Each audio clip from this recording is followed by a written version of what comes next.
Cada día queda más claro el importante rol que las mujeres han jugado y juegan en la historia de nuestro país. Desde el Consulado General de México en Los Ángeles, queremos coadyuvar a que ese papel de la mujer siga visibilizándose y siga valorándose. Y es así que queremos celebrar, conmemorar el 104 aniversario de la Constitución Política de los Estados Unidos Mexicanos. Y qué mejor manera que hacerlo de la mano de la primera embajadora de nuestro país, Ermila Galindo. Ermila Galindo fue una mujer de principios, en una época muy distinta a la nuestra, y se esforzó por avanzar los derechos de la mujer.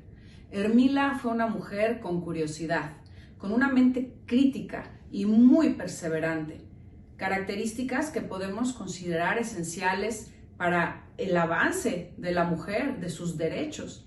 En los siguientes videos, Ermila Galindo nos va a contar un poco sobre ella, su papel en la revolución, de su experiencia en la política de nuestro país y, por supuesto, cómo se vio involucrada en la creación, en la elaboración de nuestra Constitución.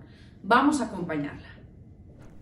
Les saluda Ermila Galindo Acosta. Es un placer hablar con ustedes sobre la Constitución de 1917 y mi experiencia sobre el proceso de su elaboración.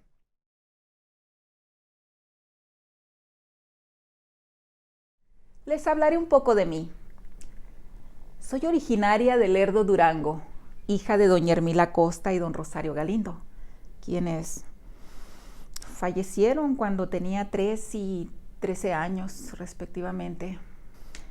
El hecho de convertirme en huérfana en una edad tan temprana, tan corta, permeó en mi carácter y me dio fuerza para luchar en ese momento de grandes cambios políticos, económicos y sociales en mi amada tierra mexicana. Mientras mi padre vivió y bajo la tutela de mi tía Ángela Galindo, me preparé académicamente en Chihuahua, en la Escuela Industrial para Señoritas. Allí estudié telegrafía, taquigrafía, mecanografía, teneduría de libros. Se me facilitó aprender el inglés debido a que vivíamos cerca de la frontera con Estados Unidos. Además que en esa época se facilitaba la comunicación entre México y Estados Unidos debido a que existía una amplia red de vías de ferrocarril, los cuales trasladaban hidrocarburos, minerales, productos agrícolas hacia el país del norte. Cuando mi padre falleció,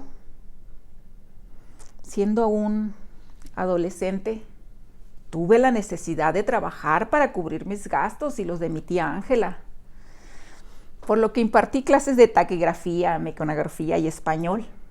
Así fue como mis estudios me abrieron las puertas para trabajar como secretaria con distintos abogados de renombre, como Francisco Martínez en Torreón, Coahuila, y con el general Eduardo Ay en la Ciudad de México, quien fue el fundador del partido antirreeleccionista de Francisco I. Madero.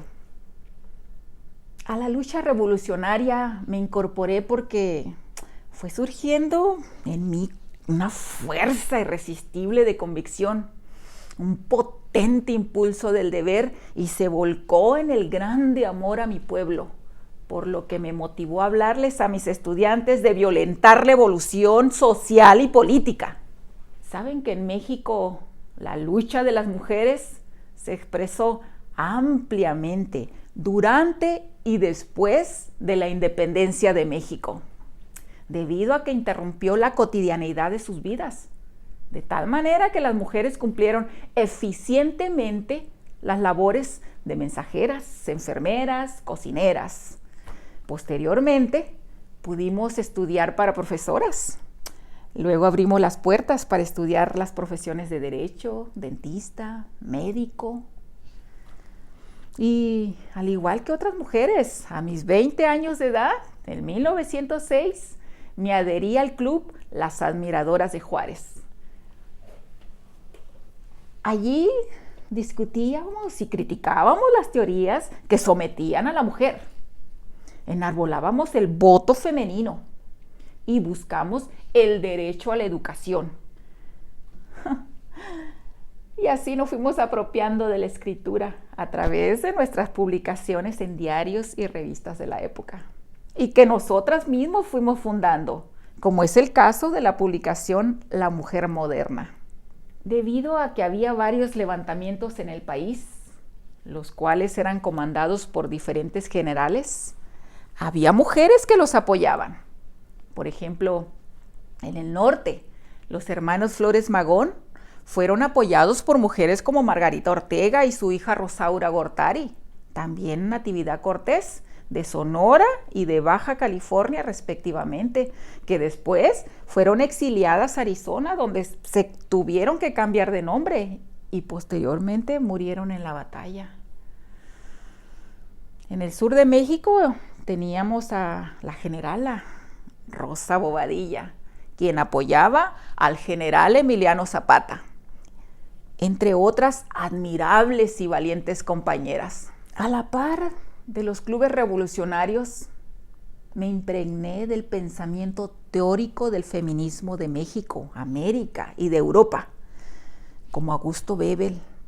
Leía también a Augusto Comte, Jacques Fourier, Saint-Simon, Owen, Clara Zetkin, Jon Stewart, quienes colocaban a la mujer como una persona libre, igual al varón y dueña de su destino. Lucha que también caracterizó la Revolución Francesa, cuyas mujeres representativas, como lo mencioné, fue Clara Zetkin, asimismo Rosa Luxemburgo, Alejandra Kollontai, Flora Tristán. Precisamente la alemana Clara Zetkin propuso en 1911 el 8 de marzo como el Día Internacional de la Mujer.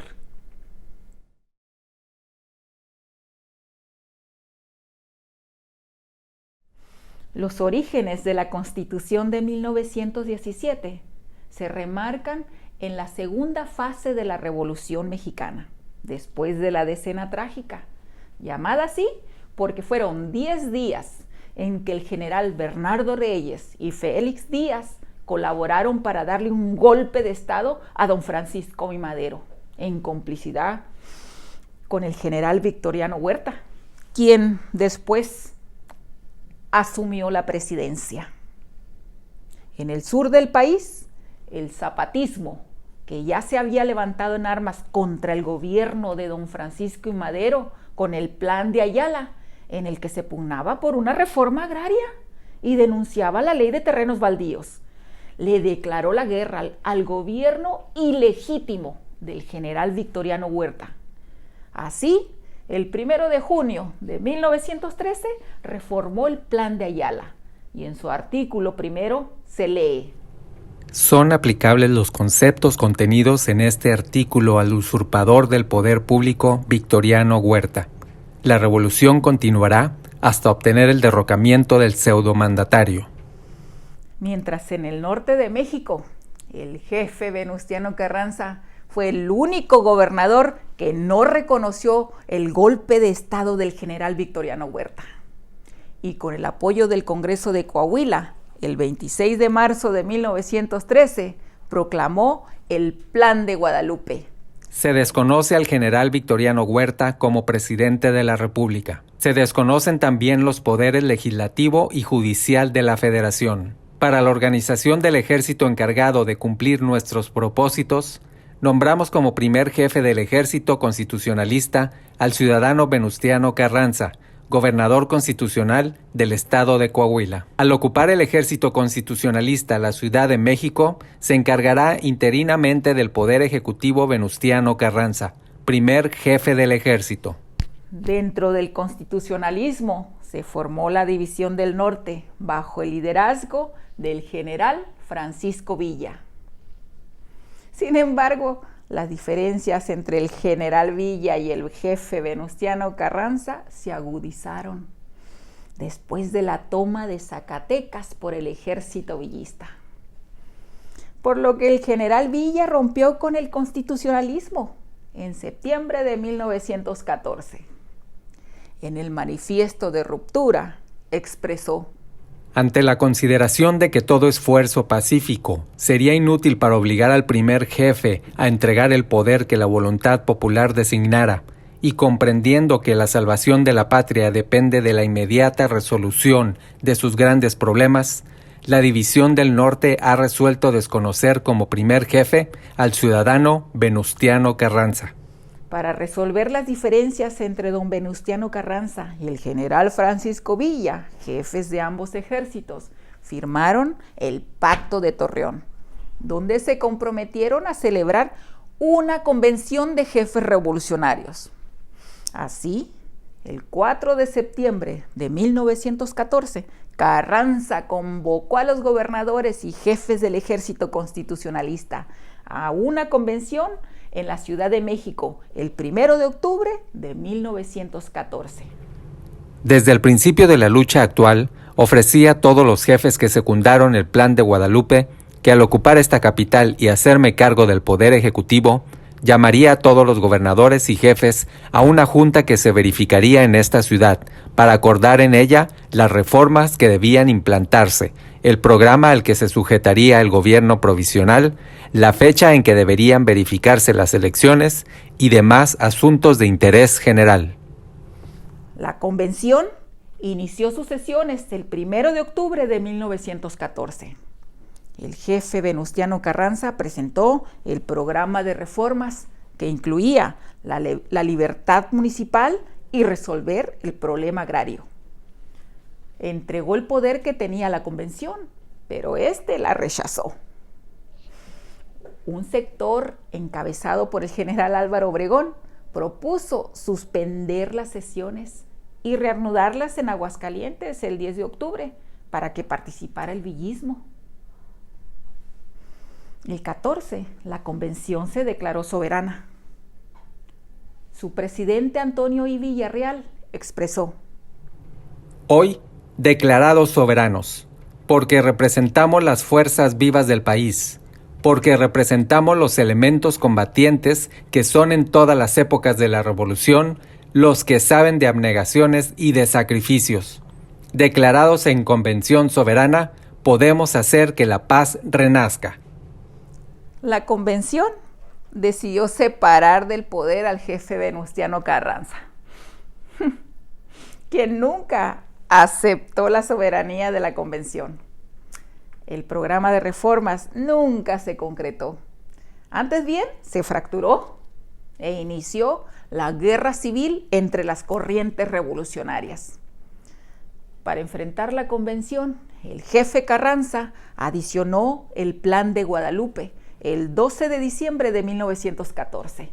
Además, promulgó en Veracruz la Ley Agraria del 6 de enero de 1915 y expresó que es palpable la necesidad de devolver a los pueblos los terrenos de que han sido despojados, como un acto de elemental justicia y como la única forma efectiva de asegurar la paz y de promover el bienestar y mejoramiento de nuestras clases pobres. Mientras el general Álvaro Obregón derrotó a la División del Norte villista en las batallas del Bajío, lo que permitió el triunfo constitucionalista. En septiembre de 1916, el jefe Venustiano Carranza convocó el Congreso Constituyente. El 1 de diciembre de este año declaró que una de las más grandes satisfacciones que he tenido hasta hoy, desde que comenzó la lucha que inicié contra la usurpación del gobierno de la República, es la que experimento en estos momentos en que vengo a poner en vuestras manos el proyecto de Constitución reformada, proyecto en el que están contenidas todas las reformas políticas indispensables para cimentar las instituciones, al amparo de las que deba y pueda la nación laborar por su prosperidad. De esta manera, el Congreso Constituyente aprobó el 5 de febrero de 1917 en Querétaro la Constitución Política Mexicana, la más avanzada de su época, la primera en el mundo en incorporar los derechos sociales de ese momento revolucionario. En la Constitución mexicana resaltan los siguientes artículos. Artículo 3. menciona que la educación debe ser laica, gratuita y obligatoria, y la impartirá el Estado. Mientras que en el artículo 27 se plantea el respeto a la autonomía de las comunidades indígenas, los cuales tienen derecho a defender sus tierras y aguas, por lo tanto deberán devolvérselas. En el artículo 123, donde se modifican las jornadas laborales a 8 horas, el derecho a un día de descanso, a percibir un salario justo en dinero, no más en especie.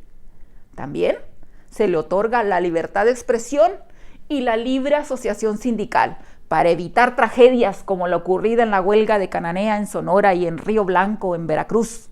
Por ahora los dejo, mis amados mexicanos, pero los veré pronto para contarles mi experiencia con el jefe supremo, Venustiano Carranza.